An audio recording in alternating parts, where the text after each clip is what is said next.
spooky friends, and welcome to another episode of Storytime with the Scaryish podcast. Whoa. It's been a while. It's been a minute. It's been a good minute. It's been like 2 months. I went back and I think we've had like 6 or 7 topic episodes. So it's definitely been some time. We have a special guest in the studio tonight. Her name is Aria. That's our cat. God, that's our cat, Anya the corgi. She's standing up on my leg like, yo, I want to hang out right now. Pay attention to me. So if you hear a grumbling or a bark, that's her. So please don't mind her. But yeah, it's been a minute since Storytime. Do you remember what Storytime's all about, Robin? Storytimes are episodes where we get to read homegrown horrors. Homegrown horrors from spooky friends out there who have shared their experiences with us, experiences of their family and things like that. It's pretty cool. Yeah, it's always nice when you folks write us and let us know what's going on with you guys and whatever things may be happening to you, a friend, a family member. And it can be stories that are like supernatural, creepy, coincidental, true crime, extraterrestrial, whatever the case may be that you want to send us. If you say, hey, go ahead and read this on the pod, we'd be more than happy to do so. And if you want to send a story like that to us, we would love to hear it. So please email storytime@scaryish.com or go to our website, scaryish.com. Click on contact us and send it to us that way. We would love to hear it. Also, we have social medias. Facebook is facebook.com/scaryish podcast. You can message us there. Twitter, which will never be called X, fuck you, Elon, is @Scaryish podcast. And Instagram is @Scaryish pod. I think. I might have gotten those backwards. Try either way. I think Twitter is Scaryish pod. I don't know. Give them a shot. See how it goes. But either way, reach out to us. We would love to hear it. We have 4 homegrown horrors for you wonderful folks tonight. And we are going to be doing those in order. And we're going to have our first commercial break in a while. Because since we went to single topics, we only do commercials at the end of our episodes now. So, and I don't even mind it. I had a friend who was like, you should do them at the beginning of the episode because a lot of people binge. And if they start at the end, they won't realize that it's not starting at the beginning. You know, that just seems like a longer ad break.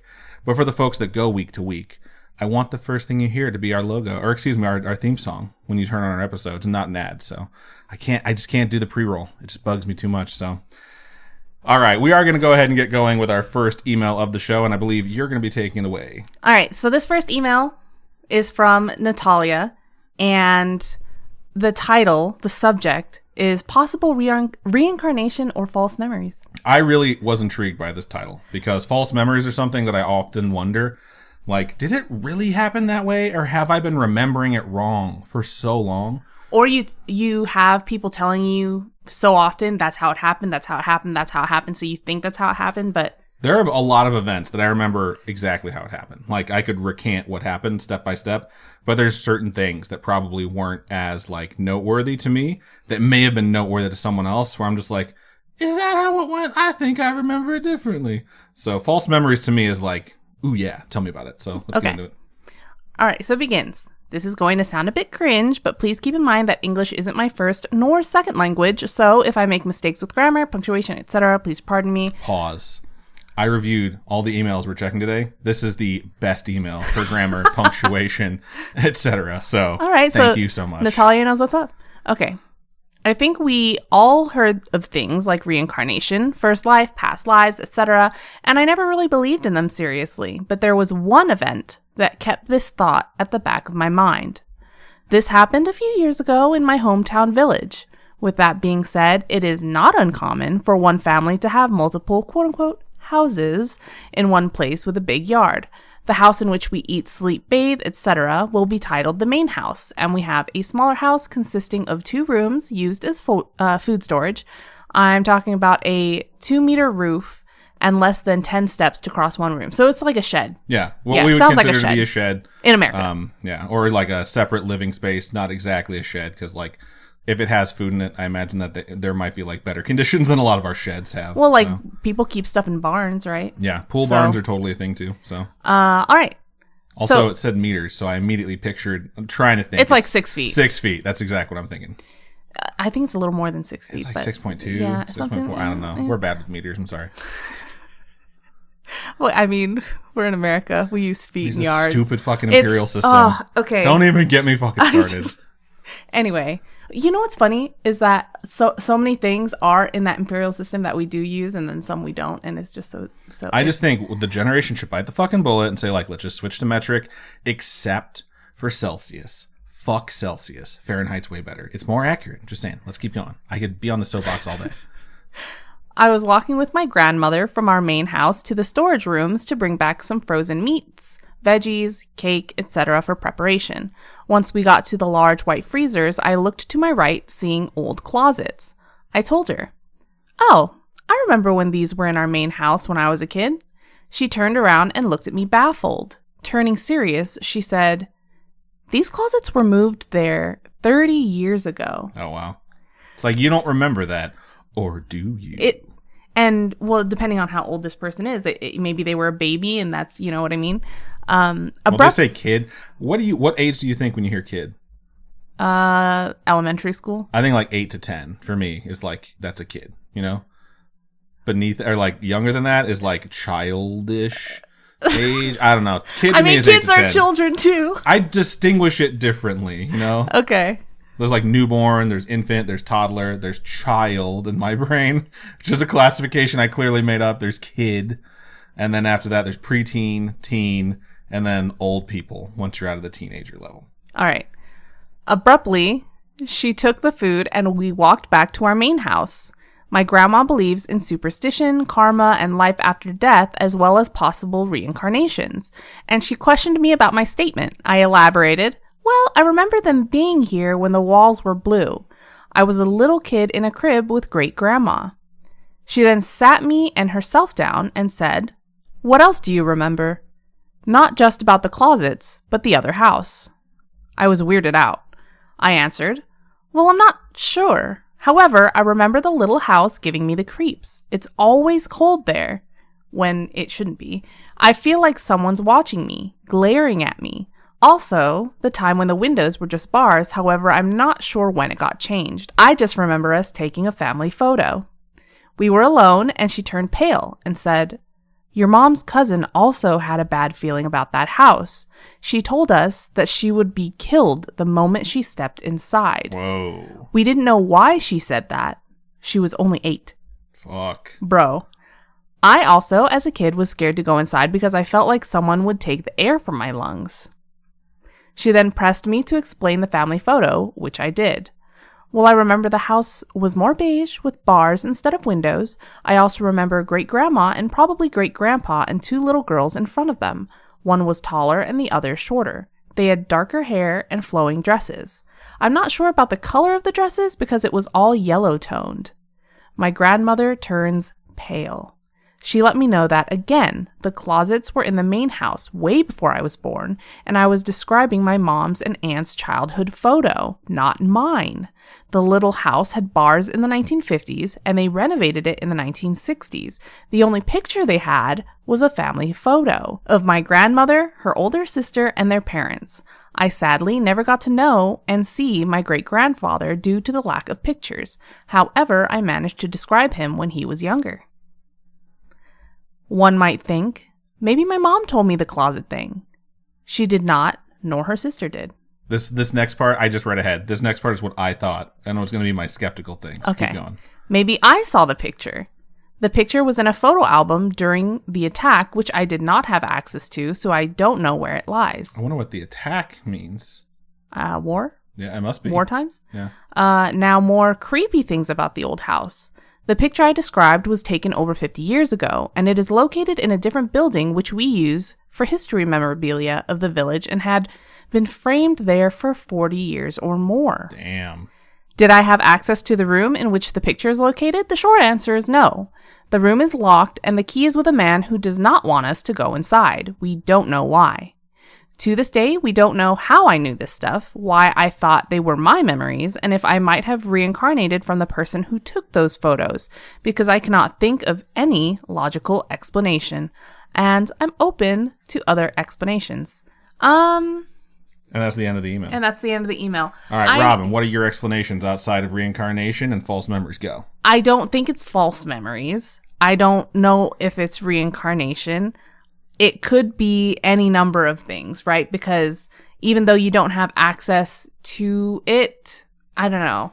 It's just hard to explain, right? Like, how do you explain, I know how this picture looks, Yeah. Without, does that building have windows? Maybe you've walked past it and seen it in a window, or... Yeah, putting on my skeptical hat, maybe you didn't realize you'd seen this picture or you'd walk past it. Maybe you were like snoozing one time and you heard someone describing it and you didn't realize you were listening to it because you were like in and out. I've had it happen before where I've heard people talking to each other and like had those details in my brain, like I woke up as if I were part of that conversation, but then like was able to realize like, oh no, I was slightly eavesdropping because I wasn't asleep yet.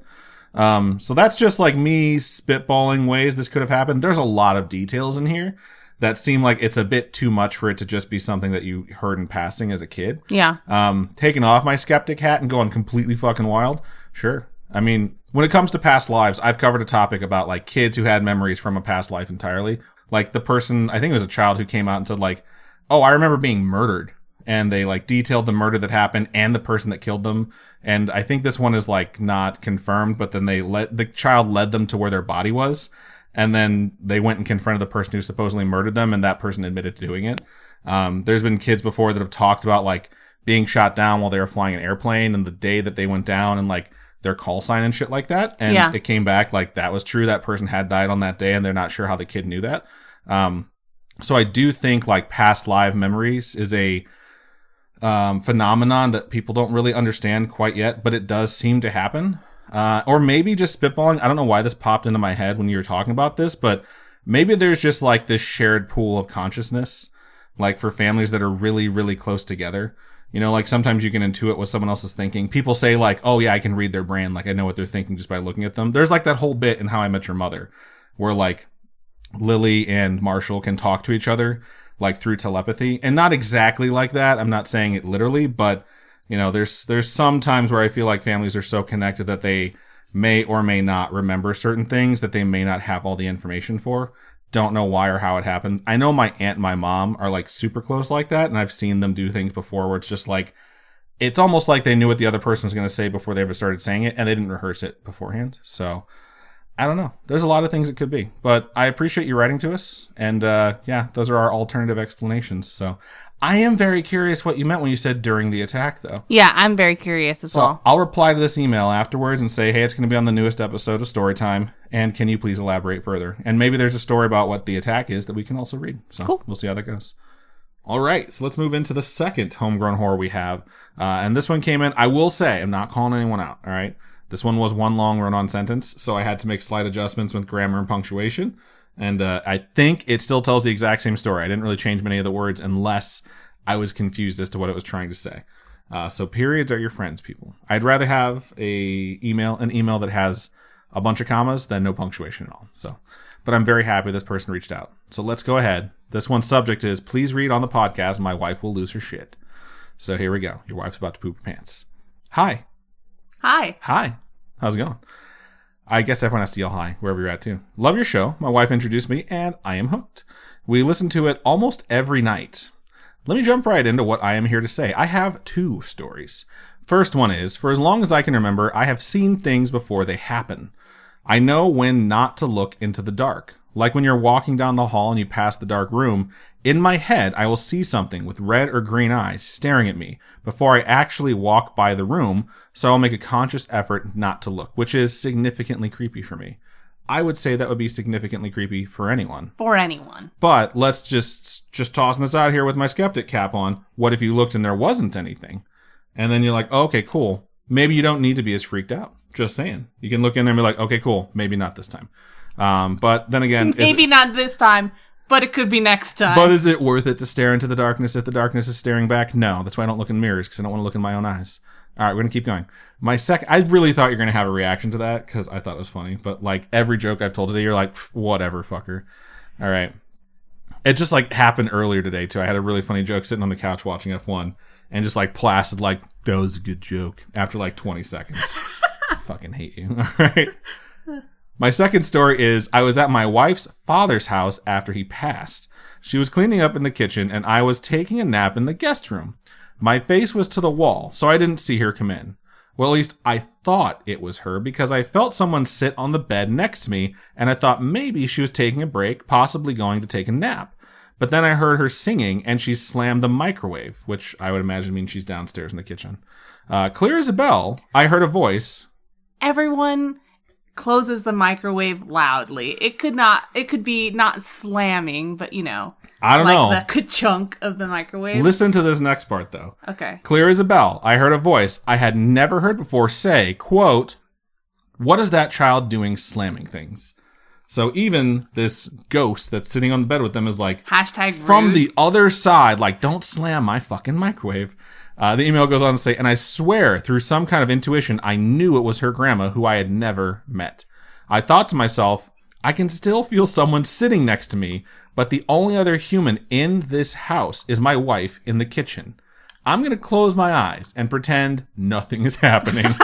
And that's what I did. That's the end of the story, by the way. Sometimes you have to ignore what's going on, because if you don't, then it gets worse. You know the phrase, curiosity killed the cat? I would be the cat. I would die. Because I'd be like, I'm going to fucking look. And it would just be some horrible ghoul that has like someone's grandma's voice coming out of its mouth before it eats my fucking face off. The email wraps up, these aren't terribly spooky stories. I beg to differ. But they're my stories. And I wanted to share them with you because I love your show so much. Keep scaring on, and we'll keep listening. Well, thank you so much for sending that in. I really enjoyed it. Even though I had to talk about the grammar at the beginning, please send anything else that you might have. I would love to hear it. So, good stuff. So before we move into our next story, we are going to take a really quick commercial break. And we're back. I think I've said all right way too many times. All right. Anyway, this next one is from Sarah, and it says, the subject says, my dad's spooky story. Which reminds me, everybody, if your parents have stories, or your cousins, or your aunts and uncles and grandparents, get their stories. Also, if you have a dad that you're in touch with, Father's Day is coming up. So, and just if saying, you don't feel the pressure to bring them back into your life unless you are ready for that. Yeah. Yeah, I've had to do that before, and it's hard, but sometimes it is necessary. And now my father and I have a much better relationship because of it. Cool. Just saying. So yeah. If, though, you're like, oh, fuck, I need a Father's Day gift reminder, this is that reminder. Go get something. All right. It begins. Hi, Adam and Robin and all the spooky friends. Hello. Hello. I just wanted to write in to, one, tell you my dad's spooky story, but to also tell you just how much I love the podcast. Thank you so much. My boyfriend, Thomas, introduced it to me a while back, and I have been listening to it nonstop since then. Shout out to Thomas. He has been listening to the podcast since basically the start. Nice one, Thomas. And we love talking about the podcast together. Last thing, I swear, and then I'll get to my story. I just wanted to say how amazing y'all's relationship is. Hey. Watch a live stream. Watch a live stream, and then you'll see how amazing it is. We have someone who's new for the first time watching a live show, so I had to let them know what to expect. So, lots of threats of violence. My boyfriend and I were long distance when we met and just got to move in together in December of 2023.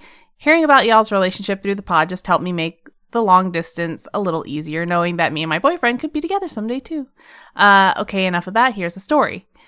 Well, before we get to that, because, everybody's relationships has issues and it takes time. Relationships are work. I think it's the best way to put it. We're glad you guys think we're cute or whatever.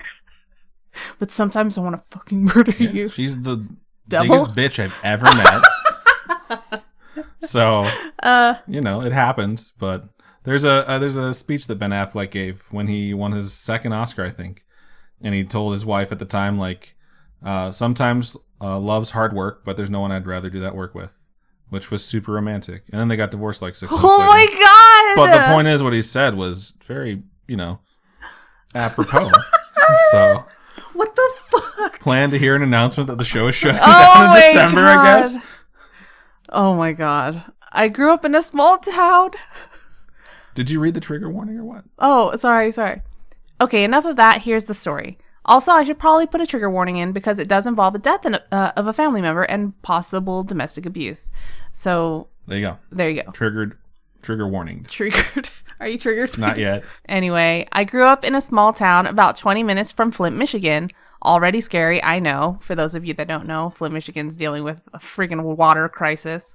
And my family has lived there for generations, going back to when my great-great-grandfather moved there from Canada. When my dad was growing up, he had a friend whose house he would go to regularly. My dad's friend told my dad during one of his trips over there that the house was haunted, but that the ghost was friendly. My dad has backed this up with stories of the ghost just basically messing around.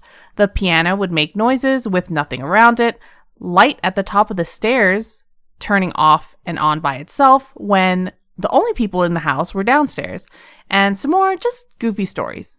My dad's friend even claimed he had appeared around the house just to give some scares and described him as this tall, older gentleman who was dressed very nice. I don't know the clothes specifically, but he just seemed very put together. So just picture like a dapper as fuck older gentleman. Yeah. 3-piece suit. He's got a fedora, but like in a classy way, not in the trying too hard as a teenager way. Okay. And he has a golden pocket watch with the chain going from one side of his double-breasted vest to the other side. Okay. There you go. The suit is brown with tan pinstripes. Okay. If that's what this fucking guy looks like, I am psychic as fuck. I'm just saying.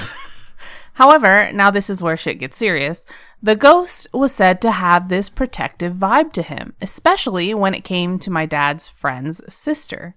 The sister started dating a man, and whenever she would bring him around the house, the ghost's activities seemed to be more malicious in nature.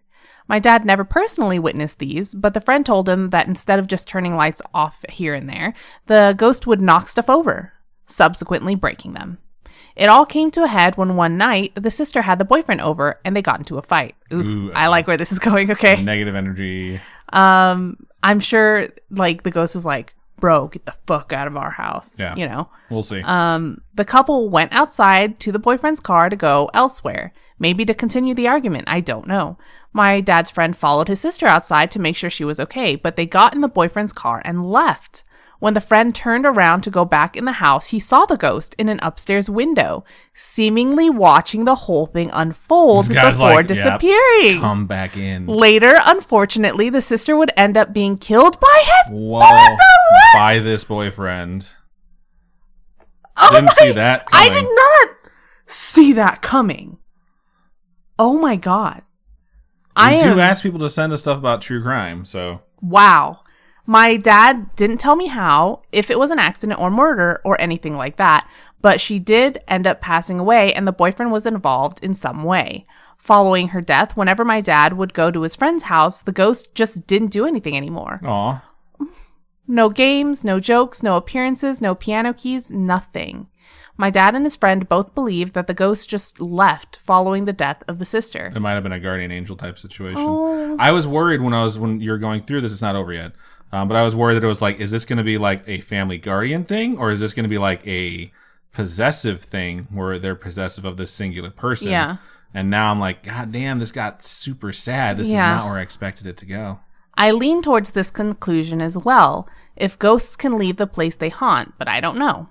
My dad's friend's family eventually moved out of that house, and the house sat abandoned till it was eventually torn down due to something with the railroad their house was right next to. I'm sorry, I know the story's pretty sad, but out of all the ghost stories my dad has told me, that one has stuck with me. It seems like that ghost just genuinely cared a lot and loved to have fun, and then all that happened and he couldn't do it anymore. Again, sorry it was sad. I hope you enjoyed the story, though, as much as you could. I have attached a photo of my wiener dog, Ruger. He's very cute. Taking a fat snooze to hopefully lighten the mood. Thank y'all for this amazing podcast, Sarah. Thank you so much, Sarah, for sharing that. And the picture of the dog is super fucking the cute. The dog is so stinking cute. Chubby little wiener dog taking a nice nap. But you never know, like with things like that, it could be so many things, yeah. It could be a guardian angel type thing that failed its duty, and therefore it's just like, fuck this, I'm out. Gets called back, like, hey, dude, strike one. So, I don't know the system for guardian I don't know. I don't know what happens when you get to strike 3. But yeah, that's a really interesting story, I think. It's really sad, but I'm sure stuff like that does happen. There's ghosts that get attached. Like, there's a movie about that angel, right? With Brad Pitt, where he gets attached to one of them. I don't know what movie you're describing. Is it Meet Joe Black? Is it? I don't know. Where he's I've never angel? Seen Meet Joe Black. I've never seen a movie. Meet Joe Black is where he's deaf. Okay. I don't know what movie you're talking about. So. But there is a movie. It might be Nicolas Cage who's the angel who gets attached to someone, and ends up deciding like I am going to give up my wings and end up staying with this person type of thing. I have also not seen that movie.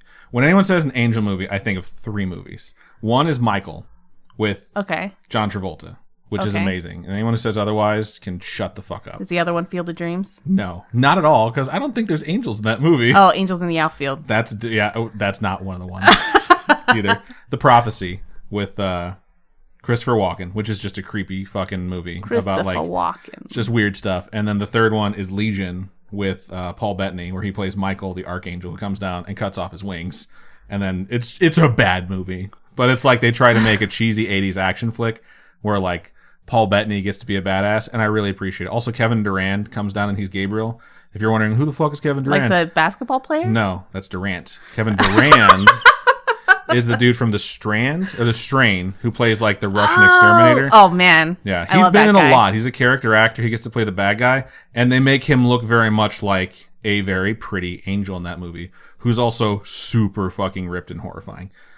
So it's a really cheesy action flick. Those are the 3 movies I think when you say angels. So when you're like, they fall in love and transubstantiate into human form, like, I don't fucking know what you're talking about. The 4th one is Dogma, but I talk about that movie too much because I've seen it like a million fucking City times. of Angels is the one that I'm talking about. Okay, cool. Thank you, Angela, over on YouTube, for letting us know. She knew. She fucking knew. So, I don't know. When reading this story, my thought was it was a ghost who had unfinished business, and despite the fact that the business didn't finish the way that you would prefer it, it still ended, you know? So it wrapped things up and maybe they passed on. Or a guardian angel spirit that is to the family when it needs to be around, you know? And maybe because no one really needs them right now, that they're just sort of like faded away to the background. And then if the guardian angel is needed, they'll pop up again in the future. Because you never know. Like, I'm obviously just talking like with obviously no skeptical hat at all. But like, say you're a guardian angel, you get assigned to a family, right? Okay. And they're like, okay, cool. Get in good with the family. That way you can steer them in the direction that'll keep them safe. Okay. You're probably going to want to start when they're kids. You know, if you know this person's going to have a challenge when they're a young adult or like early adulthood, like meet them when they're young, play games, do things that are like trying to warm you up to the family where they trust you. They know you exist. They accept you're around and they trust you. So that way, if you need to give them that little nudge to keep them on the right track or to keep them safe, they wouldn't look at it as like paranormal activity, get the fucking sage out type of thing. And you think that's why people have imaginary friends when they're kids? Yeah, I do. There's a movie, I don't remember the name of it, but I'm pretty sure it's with Robert Downey Jr., where he has 4 imaginary friends and they're ghosts, and they're supposed to, ghosts get assigned to people, and if the people can form a bond or a relationship with them, they can help them carry out their unfinished business. And as an adult, he starts seeing them again, and he helps them complete their unfinished business. We need to just hurry up and start our movie podcast because we're pretty close. We talk about movies so often. And I feel like this is the worst part about us not starting our movie podcast. It's not that you folks don't get to listen to it. It's that we have a list of over 100 movies to show the other person that we haven't shown the other person, because no matter how much I want to show her this movie, I'm like, I can't. I got to save it for the pod. The pod that hasn't happened, that we've been planning on doing it for like 5.5, 6 years at this point. So Trash Panda says Heart and Soul. Is that it? Heart and Soul. That is the name of that movie. Oh my God. It's a great movie. I love that movie. I haven't seen it in a long time. One of these days, we'll start this movie podcast. Speaking of one of these days, we'll get to our next email. Thank you so much, though, Sarah, for writing in. We really appreciate it. And thank you for the picture of the doggo. It's adorable. All right, so we're going to go ahead and get into the final email of this episode of Storytime. And this subject is, please read on the pod. Okay, will do. And it starts out like this. What's up, Robin, Adam, and spooky friends? What's up? Hola! Everyone has to yell something right now. It has to be a greeting, but it has to be weird. And it can't be what's up or hola, because I already used that, and Robin already used the other one. Okay, I think that was enough time. Okay. It's your friend Lila. I found your podcast from a guy I used to quote-unquote date. I put date in quotation marks because we're literal children. Oh, okay. Okay. He's a cool guy, so shout out to Ray. I've been listening for about 2.5 years. And I'm here to share a creepy and funny story from a not-so-funny place. First, I want to add a slight trigger warning. Although I won't go too much into the history of it, my story takes place in a former plantation where slaves used to work. Work is an odd term. I don't think... They do work. They were not compensated for the work they did, aside from to hopefully not be tortured or murdered. Plantations are horrible places. Now I'm just thinking about the one that we covered. I think Marsha covered it, actually. Didn't she cover it? I don't know. We've covered some plantations, and they're all horrible, horrible places. But, Yeah. all right, we're going to keep going. I know that subject bothers some people, so if it bothers you, maybe sit this one out. I wasn't going to give the name because I didn't remember it, but I asked my aunt so you guys could look it up if you wanted, and it is Butler Island Plantation. I read the wiki page for it, and wow, fuck you, Major Pierce Butler. Guessing that's who it's named after. He is what Adam would call a, quote, piece of human trash, end quote. Adam said worse things. Yeah, but it's probably accurate. It goes on to describe the stories. The first time was when I was about 10 years old.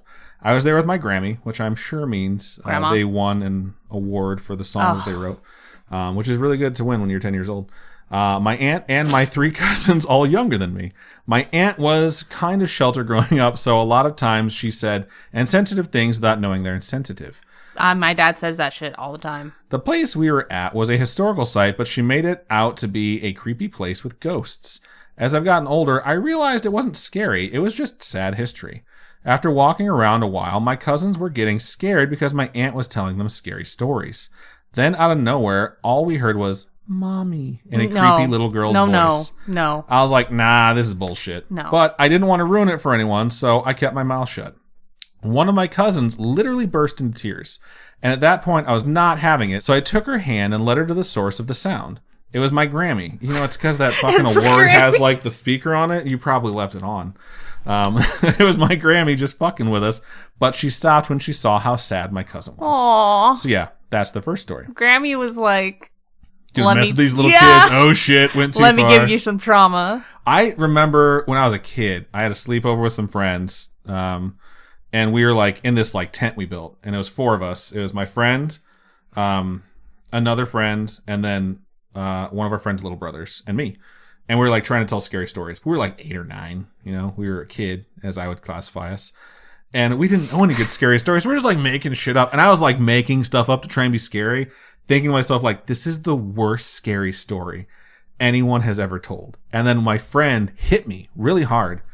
And I was like, well, you think of a story then. He's like, no, you need to stop. And his little brother was crying. Oh. Because he was really scared. And I was just like, yes. I was so proud. I was like, I fucking did it. I had no regrets.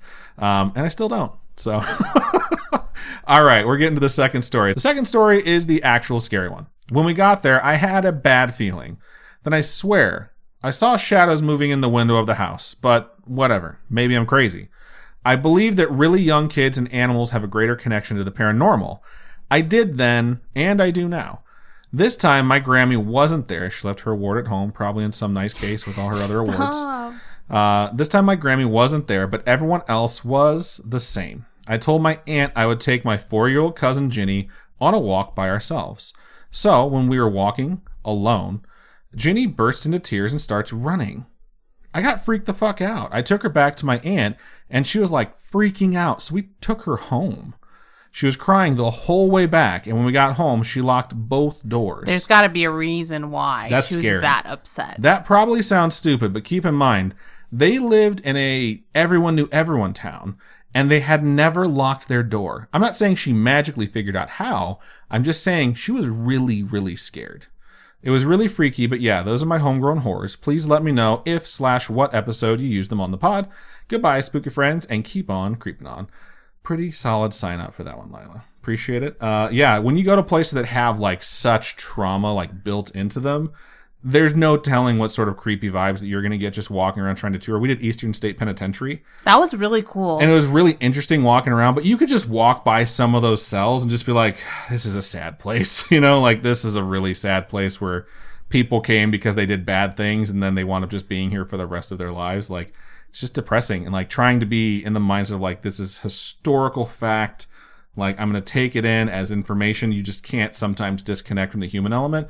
But when a 4-year-old who can't go through that sort of process of like, this is historical fact. Yes, there's sadness attached to it. When they don't have that process and they just get horrified by a place and run, like to that degree, that's pretty fucking scary. I would go back to Eastern State again. Yeah, I would too. I would go back. There was a good portion we didn't get to see because it rained. It started raining. We had to get the fuck out of there. I think we all barely got to our cars just in the nick of time because we saw that storm coming in. Like, it was gray. We went into the prison. By the time we got out of the prison to explore the outside, it was like, oh fuck, it was raining. It's going to rain. Shout out to Faye for being the best host. Yeah, and coordinator so of amazing. like everything for SpookyCon 2021, I think. Oh my god, it's been that long? 3 years, dogs. Holy cow. It's been a long time. Oh, we were so close to doing a SpookyCon a couple years ago, but it got all screwed up by travel arrangements, and then we had a tragedy in the Framp family, so... Let's go, Oregon! Yeah, we'll see what happens, but... yeah, we'll figure out what's going on for 2024. But either way, thank you so much, Lila, for sending us the story. If you have additional ones, we would love to hear it. Otherwise, thank you. We appreciate it. Yeah. All right, so that's everything we have for this episode of Storytime. Thank you so much to everyone who listened and everyone who joined us live at twitch.tv/Scaryish podcast or youtube.com/Scaryish. If you ever want to check out these live shows after the fact, you can go to youtube.com/Scaryish because they are all saved there. Going back to like Storytime 26, when I was like 70 pounds lighter, y'all. You can go ahead and check those out if you want to. They're a little bit of chaos, but they're kind of fun. So give them a see. You can see our dog. She's all up in our laps and all up in our shit this episode, and it's pretty cute. But if you have a story you'd like to send to us to get onto Storytime, please email storytime@scaryish.com or go to our website, scaryish.com. Hit us up on socials. Facebook is facebook.com/scariyishpodcast. Twitter is @scariyishpod, and Instagram is @scariyishpodcast. Robin, for folks who would like to donate to us, how can they do so? You can go to patreon.com/scariyishpodcast. Those are monthly donations with tiers starting at $1. You can also go to ko-fi.com/scariyishpodcast, and those are one-time donations if you're not into the monthly, subscription type thing. And yeah, we appreciate everybody who helps us keep this show going because it's hard. Yeah. Life is hard. We appreciate you helping us keep this rig rolling. And that's everything we have for this episode. So thank you one more time. And Robin, go ahead and sign us out. Keep on creeping on. We'll talk to you guys later. Bye.